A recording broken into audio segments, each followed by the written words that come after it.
I have a hot take. Yoimiya is being criminally underestimated. I completely understand that there's a lot of hype around the upcoming Archon character along with other flashy Inazuma characters, but the amount of hate Yoimiya gets on the social medias is whack. For starters, the biggest opinion I've seen is that based on her demo time and her story quest, she's just not good. And that opinion is just, how do I say this nicely? Invalid. During her demo where we got the chance to play Yoimiya, the artifact set miHoYo chose to give her was the Noblesse Oblige, a set that, for someone like Yoimiya whose damage comes primarily from normal attacks, is utterly useless. And on top of that, her cup artifact was not given a pyro damage stat, and with no innate pyro bonuses, that means our Yoimiya came with 0% increased pyro damage. So what do all of these circumstances mean? Well, I watched an in-depth video by the lovely Sevi Plays, in which she came to the conclusion that Yoimiya's maximum damage output in the demo isn't even a fraction of what she's capable of, which is roughly 2 times of what we saw in the demo. By Sevi's calculations, Yoimiya's damage output can get as high as 54,000 damage per normal attack cycle, and as you and I know, she attacks very fast. Please note that Sevi calculated these numbers with a 4-piece Shimenawa set that came with a pyro damage cup. This begs the question, at least for me, does Yoimiya even need elemental reactions to hold her own?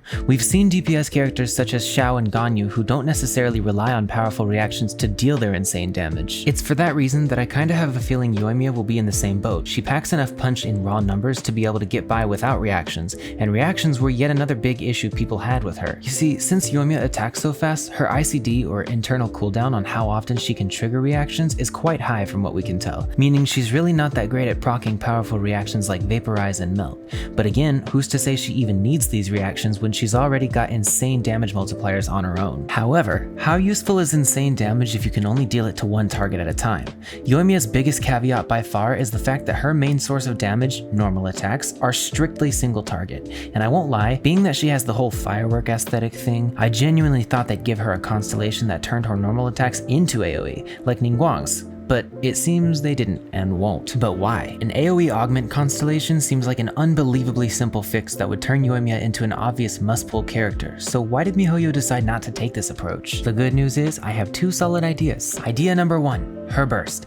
Yes, I know, Yoimiya herself can't trigger her burst, but ironically, just about anything else in the entire universe can. As you might imagine, in the character demo, Yoimiya's burst sorely underperformed, given that most of its damage comes from pyro damage bonuses, and we've already been over this. There were no bonuses on Firework Lady in her demo. But once again, Sevi saves the day, because she also calculated typical damage on Yoimiya's burst, given you build her like a sane human being would. With Yoimiya's burst being active while she's being boosted by a Beidou burst, or official turret, or a Xingqiu burst, she's not only proccing occasional elemental damage, which also happens to be AoE if you're proccing Overload, but she's also constantly proccing the Aura's Blaze tag for a theoretical total of at least 29,745 AoE damage, not counting her normal cats? What? Not counting her normal attacks, not counting the sub DPS additional damage, and not counting the reaction damage that all proc at the same time. This is one of the reasons I assumed Beidou would be an insane sub DPS for Yoimiya, because it allows her to deal a bunch of instances of AoE damage all at once while on the field with her own burst. Beidou's Chain Lightning, the Overload that procs because of the lightning, and the Aura's Blaze tag all at once.